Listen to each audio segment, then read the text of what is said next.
목사인 저도 아버지입니다. 두 자녀를 키우며 얼마나 많은 밤을 기도로 치새웠는지 모릅니다. 특히 큰아이가 대학 입시에 실패하고 방황할 때 저는 무릎을 꿇고 주기도문을 붙들었습니다. 솔직히 고백하겠습니다. 목사인 제가 자녀 교육에서는 실패자처럼 느껴졌습니다. 강단에서는 수많은 성도님들에게 믿음을 가르치면서 정작 제 자녀의 마음은 읽지 못했습니다. 밤늦게 방에서 들려오는 게임 소리, 아침마다 벌어지는 등교 전쟁, 점점 멀어지는 자녀와의 대화, 그런 날들이 계속되었습니다. 어느 날 새벽 저는 또다시 아이방 앞에 서 있었습니다. 문틈으로 새어나오는 불빛을 보며 한숨을 쉬었습니다. 그리고 거실로 돌아와 무릎을 꿇었습니다. 주님, 제가 목사인데 제 자녀 하나 제대로 키우지 못합니까? 눈물이 흘러내렸습니다. 그때였습니다. 주기도문이 제 입에서 흘러나왔습니다. 하늘에 계신 우리 아버지여. 그런데 그날은 달랐습니다. 주기도문의 각 문장이 제 자녀를 위한 구체적인 기도가 될 수 있다는 것을 깨달은 것입니다. 그날 밤부터 저는 주기도문을 이렇게 기도하기 시작했습니다. 단순히 암송하듯 외우는 것이 아니라 각 문장을 제 자녀의 이름과 상황에 맞춰 풀어서 기도했습니다. 그리고 3개월이 지났을 때 변화가 시작되었습니다. 아이가 먼저 말을 걸어왔습니다. 아빠, 나 학교 그만두고 싶어. 그 말을 들으며 저는 놀랍게도 평안했습니다.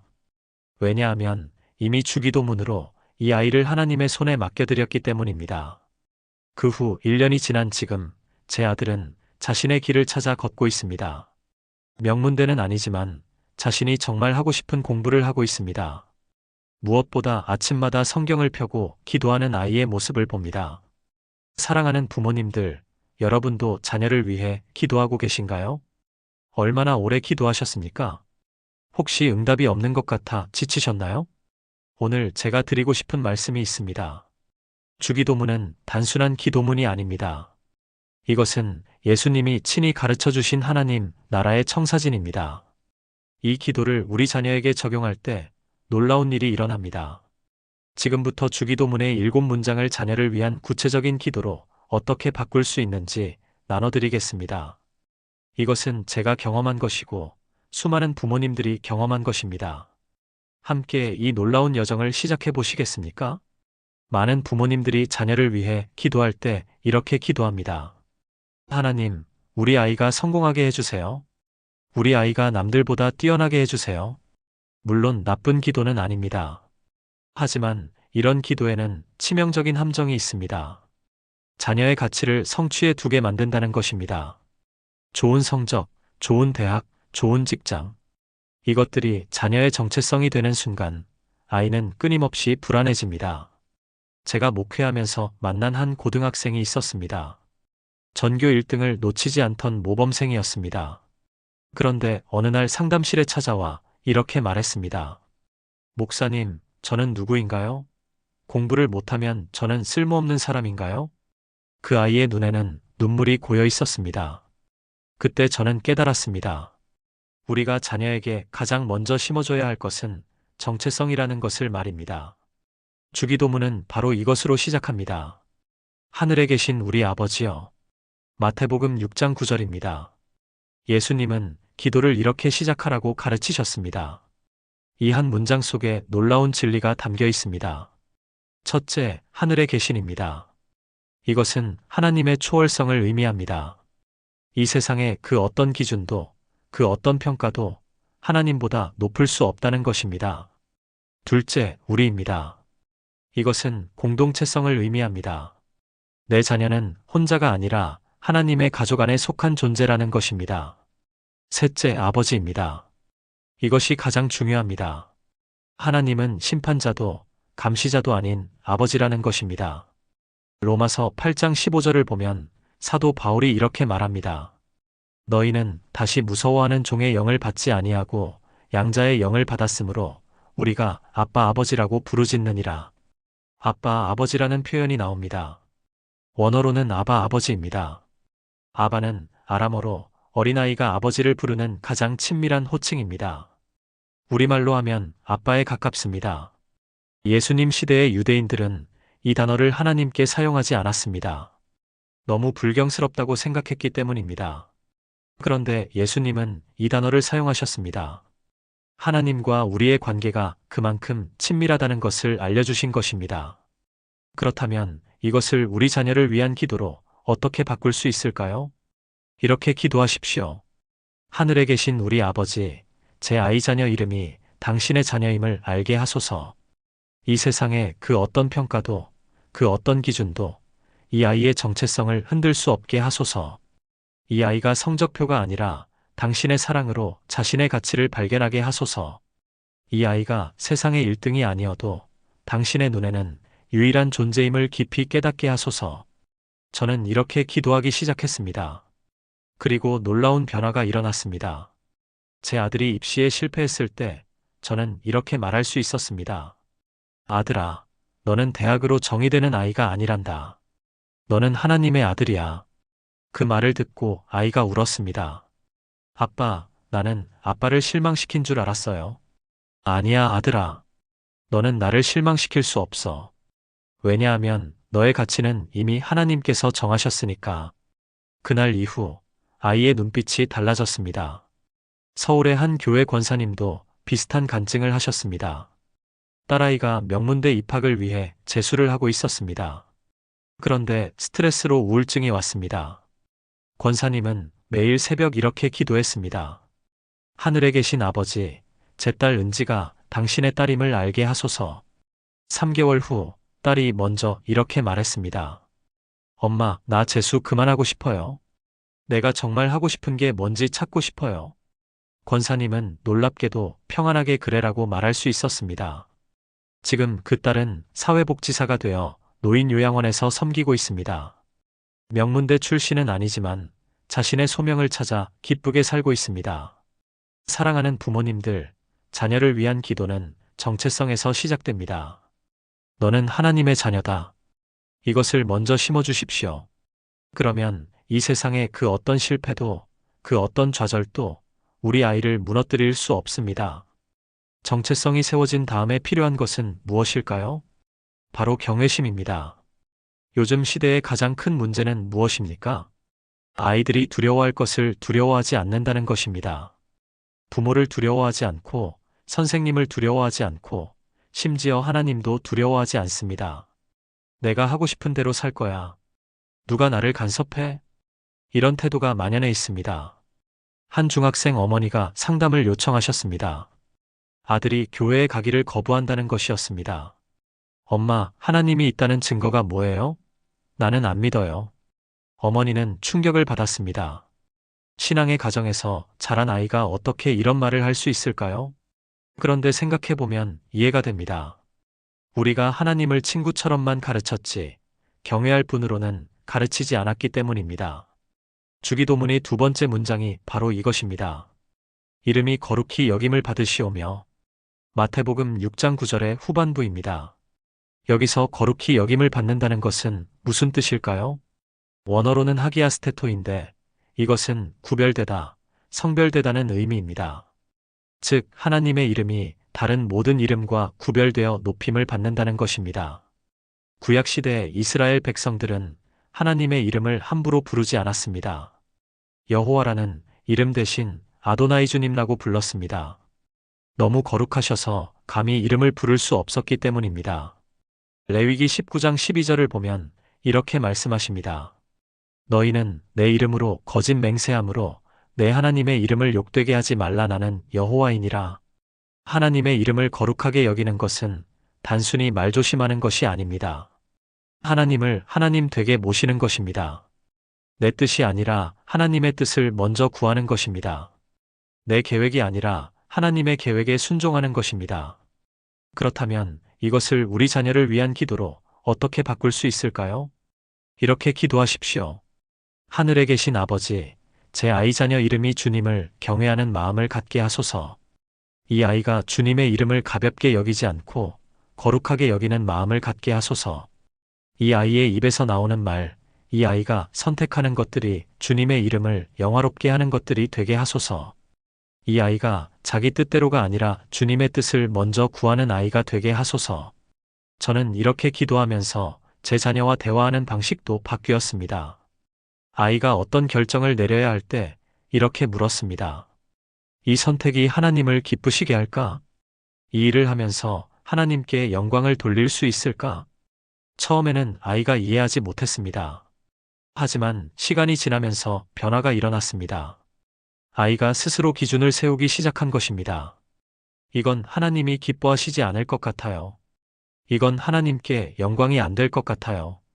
부산의 한 집사님도 놀라운 간증을 하셨습니다. 아들이 고등학교 때 친구들과 어울려 술을 마시기 시작했습니다. 집사님은 매일 이렇게 기도했습니다.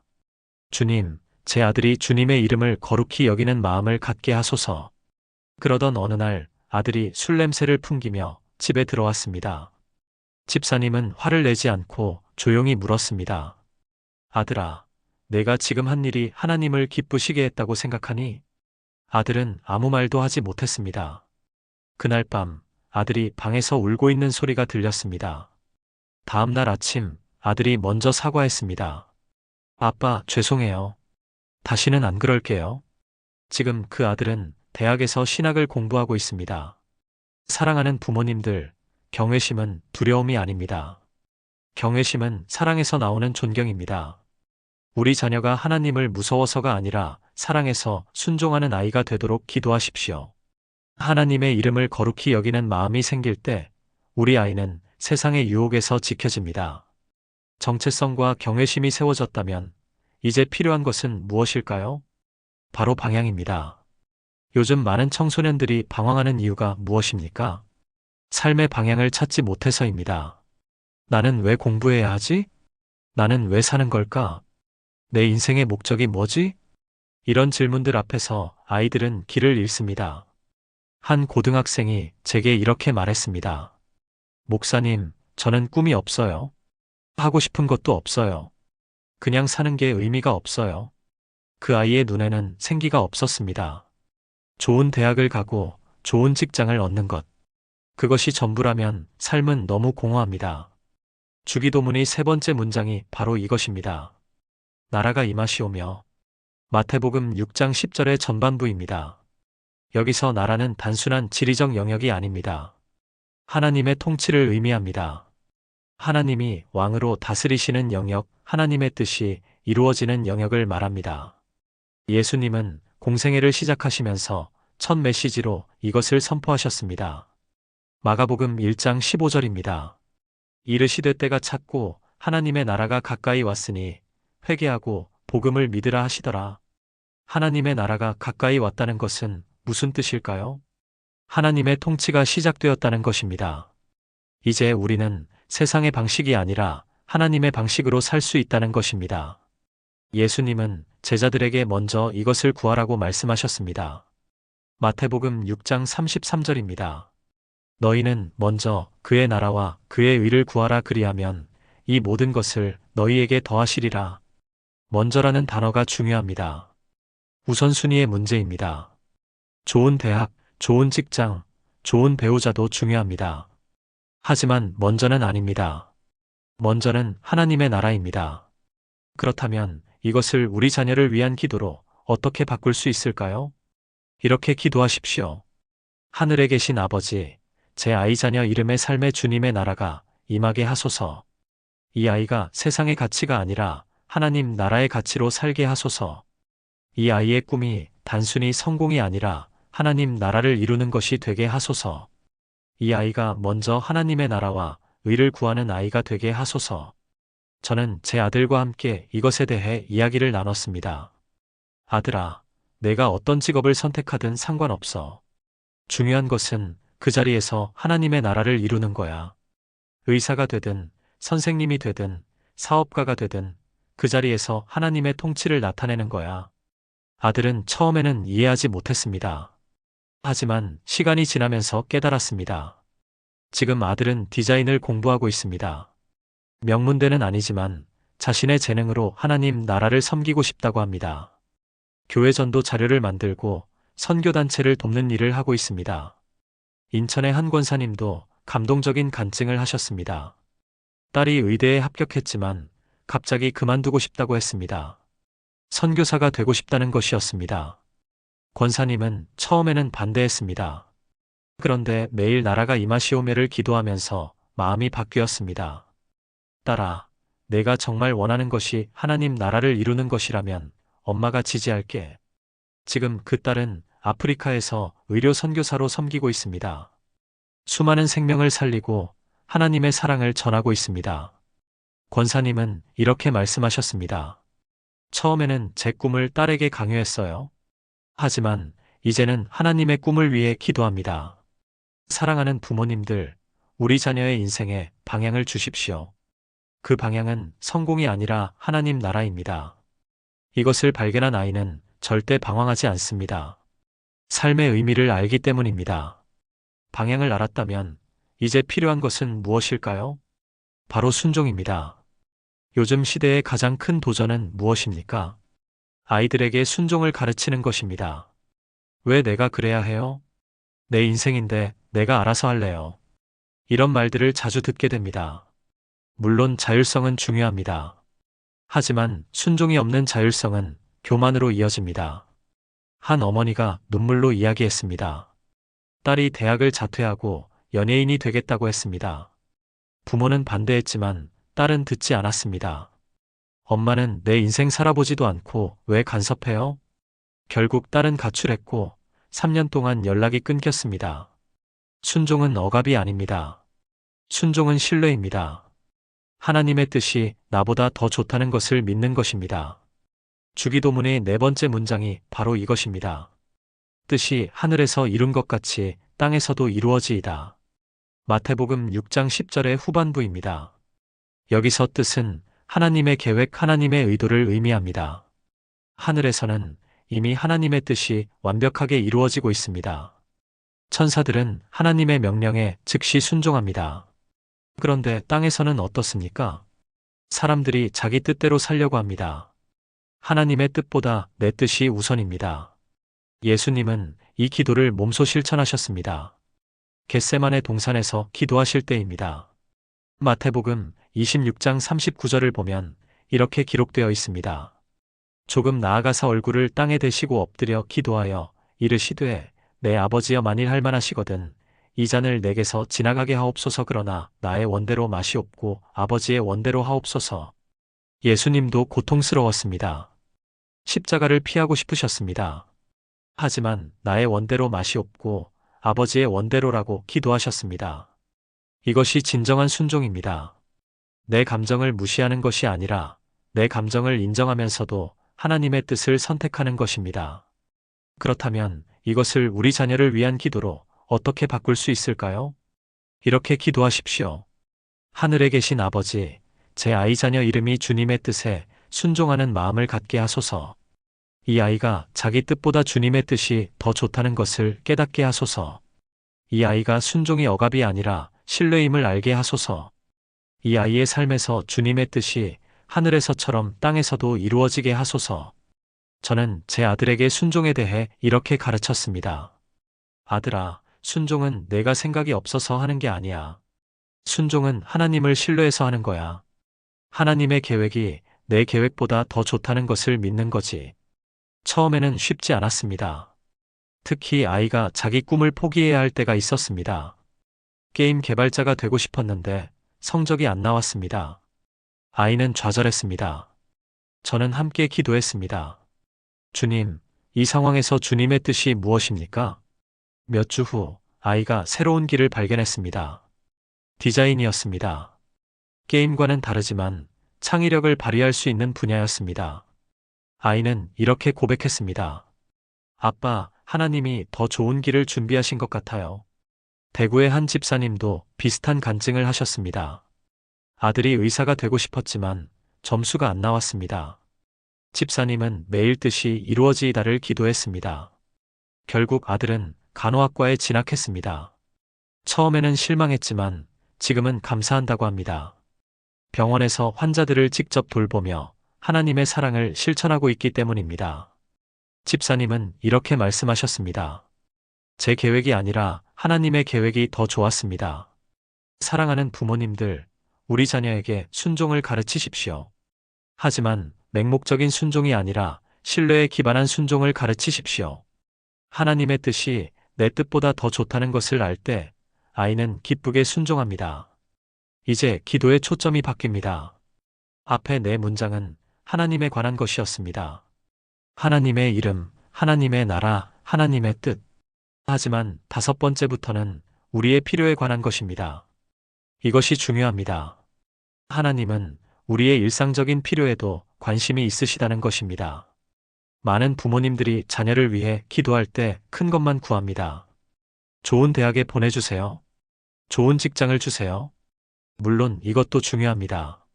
하지만 하나님은 일상의 작은 필요들도 아십니다. 한 어머니가 이렇게 말했습니다. 목사님, 저는 아이를 위해 큰 기도만 했어요. 그런데 아이는 매일 학교에서 힘들어했어요. 친구 관계, 선생님과의 갈등, 성적 스트레스. 이런 일상의 문제들을 위해서는 기도하지 않았어요. 우리는 종종 영적인 것과 일상적인 것을 분리합니다. 하지만 하나님은 그렇게 생각하지 않으십니다. 주기도문의 다섯 번째 문장이 바로 이것입니다. 오늘 우리에게 일용할 양식을 주시옵고. 마태복음 6장 11절입니다. 여기서 일용할 양식은 단순히 음식만을 의미하지 않습니다. 에피우시오스라는 헬라어는 그날그날 필요한 것을 의미합니다. 오늘 하루를 살아가는 데 필요한 모든 것입니다. 음식, 건강, 관계, 지혜, 힘, 평안. 모든 것이 포함됩니다. 그리고 오늘이라는 단어가 중요합니다. 내일이 아니라 오늘입니다. 미래의 모든 것을 한꺼번에 달라는 기도가 아니라 오늘 하루의 필요를 구하는 기도입니다. 출애굽기 16장에 나오는 만나 이야기가 생각납니다.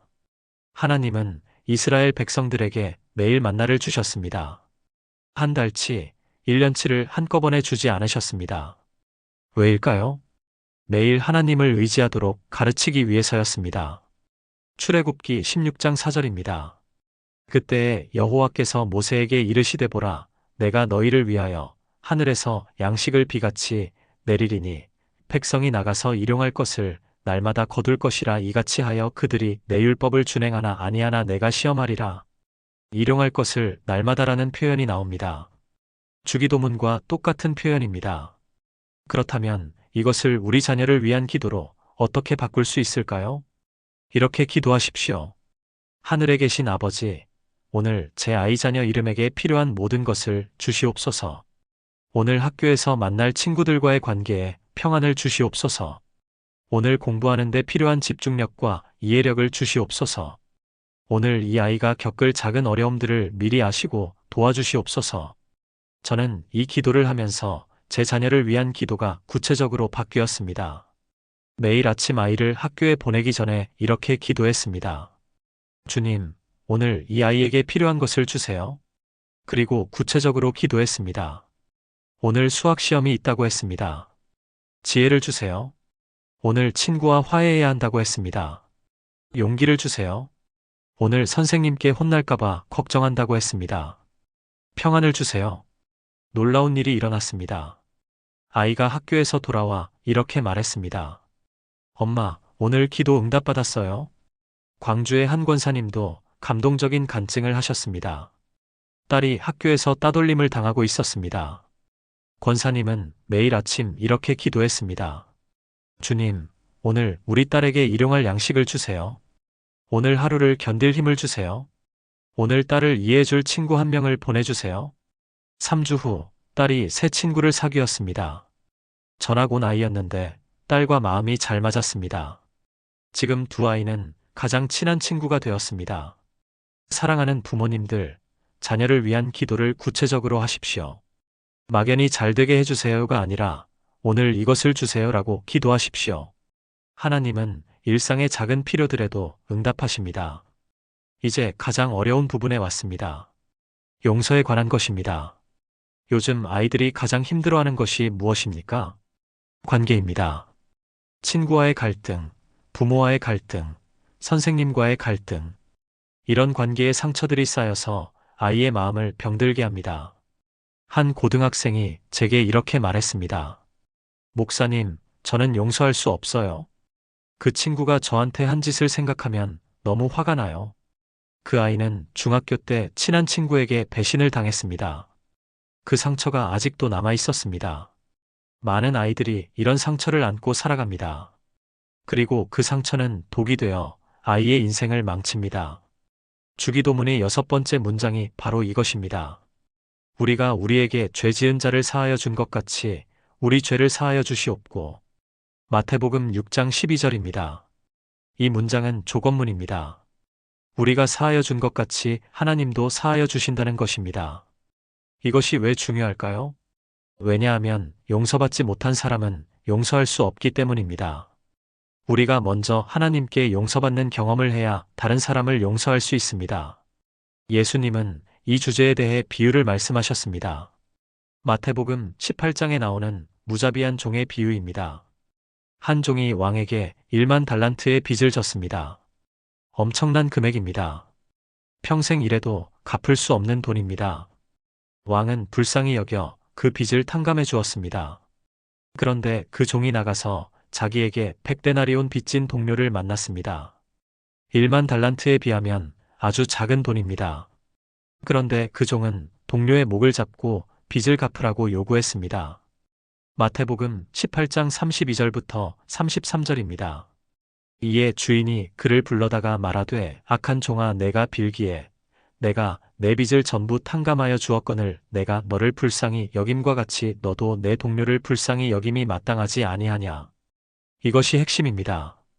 우리가 하나님께 받은 용서가 얼마나 큰지 깨달을 때 우리도 다른 사람을 용서할 수 있습니다. 그렇다면 이것을 우리 자녀를 위한 기도로 어떻게 바꿀 수 있을까요? 이렇게 기도하십시오. 하늘에 계신 아버지, 제 아이 자녀 이름이 주님께 용서받은 존재임을 깨닫게 하소서. 이 아이가 자기에게 상처 준 사람들을 용서할 수 있는 마음을 갖게 하소서. 이 아이의 마음에 쌓인 분노와 원망을 녹여주시옵소서. 저는 제 아들에게 용서에 대해 이렇게 가르쳤습니다. 아들아, 용서는 상대방을 위한 게 아니야. 용서는 너를 위한 거야. 아이는 친구와 크게 다툰 일이 있었습니다. 친구가 아이의 비밀을 다른 애들에게 말해버렸습니다. 저는 아이와 함께 기도했습니다. 처음에는 쉽지 않았습니다. 하지만 매일 기도하면서 변화가 일어났습니다. 한 달 후, 아이가 먼저 그 친구에게 말을 걸었습니다. 전주의 한 집사님도 놀라운 간증을 하셨습니다. 딸이 학교에서 따돌림을 당하고 심한 우울증에 걸렸습니다. 집사님은 매일 이렇게 기도했습니다. 주님, 제 딸이 그 아이들을 용서할 수 있게 해주세요. 6개월 후, 딸이 변화했습니다. 엄마, 나 이제 괜찮아요. 그 아이들을 용서하기로 했어요. 계속 미워하니까 내가 더 힘들더라고요. 지금 그 딸은 대학생이 되어 상담 봉사를 하고 있습니다. 자기처럼 학교 폭력으로 힘들어하는 아이들을 돕고 있습니다. 사랑하는 부모님들, 자녀에게 용서를 가르치십시오. 용서는 약함이 아니라 강함입니다. 용서함으로 우리 아이는 과거의 상처에서 자유로워집니다. 마지막 문장에 왔습니다. 이것은 보호에 관한 기도입니다. 세상은 우리 자녀를 공격하는 곳입니다. 유혹이 있고 시험이 있고 악이 있습니다. 부모로서 가장 두려운 것이 무엇입니까? 내 자녀가 잘못된 길로 갈까봐 두렵습니다.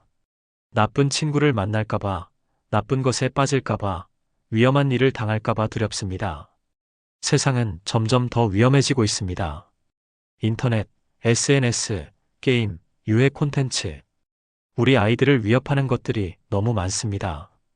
주기도문의 마지막 문장이 바로 이것입니다. 우리를 시험에 들게 하지 마시옵고 다만 악에서 구하시옵소서. 마태복음 6장 13절입니다. 여기서 시험은 두 가지 의미가 있습니다. 하나는 유혹이고 다른 하나는 시련입니다. 하나님은 우리를 유혹하지 않으십니다. 야고보서 1장 13절입니다. 사람이 시험을 받을 때에 내가 하나님께 시험을 받는다 하지 말지니 하나님은 악에게 시험을 받지도 아니하시고 친히 아무도 시험하지 아니하시느니라. 그렇다면 왜 시험에 들게 하지 마시옵고라고 기도합니까? 이것은 우리가 유혹에 빠지지 않도록 지켜달라는 기도입니다. 우리의 연약함을 아시는 하나님께 도움을 구하는 것입니다. 그리고 악에서 구하시옵소서라고 기도합니다. 여기서 악은 악한 자, 즉 사탄을 의미할 수도 있고 악한 것을 의미할 수도 있습니다. 베드로전서 5장 8절을 보면 이렇게 말씀합니다. 근신하라 깨어라 너희 대적 마귀가 우는 사자같이 두루다니며 삼킬 자를 찾나니. 사탄은 실제로 존재합니다. 그리고 우리 자녀를 노리고 있습니다. 그래서 우리는 기도해야 합니다. 그렇다면 이것을 우리 자녀를 위한 기도로 어떻게 바꿀 수 있을까요? 이렇게 기도하십시오. 하늘에 계신 아버지, 제 아이 자녀 이름을 시험에서 지켜주시옵소서. 이 아이가 유혹에 빠지지 않도록 지혜와 분별력을 주시옵소서. 이 아이를 악에서, 악한 친구들에서, 악한 영향력에서 구원하시옵소서. 이 아이 주변에 하나님의 천사들을 보내어 보호하시옵소서. 저는 매일 밤 제 자녀를 위해 이렇게 기도합니다. 아이가 잠든 후 아이 방에 들어가 손을 얹고 기도합니다. 주님, 오늘도 이 아이를 지켜주셔서 감사합니다. 내일도 이 아이를 악에서 구원하시옵소서. 그리고 구체적으로 기도합니다. 이 아이가 학교에서 나쁜 친구들을 만나지 않게 하소서. 이 아이가 인터넷에서 나쁜 것을 보지 않게 하소서. 이 아이가 유혹에 빠질 때 아니오라고 말할 용기를 주소서. 놀라운 일들이 일어났습니다. 아이가 위험한 상황에서 여러 번 보호받았습니다. 한 번은 친구들이 PC방에 가자고 했는데 아이가 거절했습니다. 나중에 알고 보니 그 친구들이 불법 도박 사이트를 하고 있었습니다. 제주의 한 권사님도 감격스러운 간증을 하셨습니다. 아들이 대학에 가서 방황하기 시작했습니다. 술, 담배, 도박. 온갖 유혹에 빠졌습니다. 권사님은 매일 새벽 이렇게 기도했습니다. 주님, 제 아들을 악에서 구원하소서. 제 아들을 지켜주소서. 2년간 기도했습니다. 그러던 어느 날 아들이 교통사고를 당했습니다. 큰 사고였는데 기적적으로 다치지 않았습니다. 그 사건이 계기가 되어 아들은 회개했습니다. 엄마, 하나님이 나를 살려주셨어요. 이제 제대로 살게요. 지금 그 아들은 대학을 졸업하고 교회에서 청년부를 섬기고 있습니다. 사랑하는 부모님들, 자녀를 위한 보호 기도를 포기하지 마십시오. 우리가 볼 수 없는 곳에서도 하나님이 우리 자녀를 지키고 계십니다. 사랑하는 성도님들, 오늘 우리는 주기도문의 7문장을 자녀를 위한 구체적인 기도로 바꾸는 법을 나눴습니다. 간단히 정리해 보겠습니다. 첫째, 하늘에 계신 우리 아버지여 자녀의 정체성을 세우는 기도입니다. 둘째, 이름이 거룩히 여김을 받으시오며 자녀의 경외심을 세우는 기도입니다. 셋째, 나라가 임하시오며 자녀의 삶의 방향을 세우는 기도입니다. 넷째, 뜻이 이루어지이다 자녀의 순종을 세우는 기도입니다. 다섯째, 일용할 양식을 주시옵고 자녀의 일상 필요를 위한 기도입니다. 여섯째, 우리 죄를 사하여 주시옵고 자녀의 관계 회복을 위한 기도입니다. 일곱째, 악에서 구하시옵소서 자녀의 보호를 위한 기도입니다. 이 7가지가 바로 주기도문으로 자녀를 위해 기도하는 방법입니다. 여러분이 매일 이렇게 기도할 때 놀라운 일이 일어날 것입니다. 당장 내일 변화가 보이지 않을 수도 있습니다. 한 달 후에도, 1년 후에도 변화가 없는 것처럼 느껴질 수 있습니다. 하지만 포기하지 마십시오. 하나님은 들고 계십니다. 하나님은 일하고 계십니다. 우리가 보지 못하는 곳에서 우리가 모르는 방법으로 하나님은 우리 자녀를 변화시키고 계십니다. 오늘부터 주기도문으로 자녀를 위해 기도하시겠습니까? 이 기도가 여러분의 자녀를 변화시킬 것입니다. 이 기도가 여러분의 가정을 회복시킬 것입니다. 이 말씀이 여러분의 마음에 와닿으셨다면 좋아요 버튼을 눌러주시고 댓글로 아멘이라고 고백해 주십시오. 그리고 같은 고민을 하고 계신 부모님들에게 이 영상을 공유해 주십시오. 하나님의 은혜와 평강이 여러분과 여러분의 자녀에게 충만하기를 축복합니다.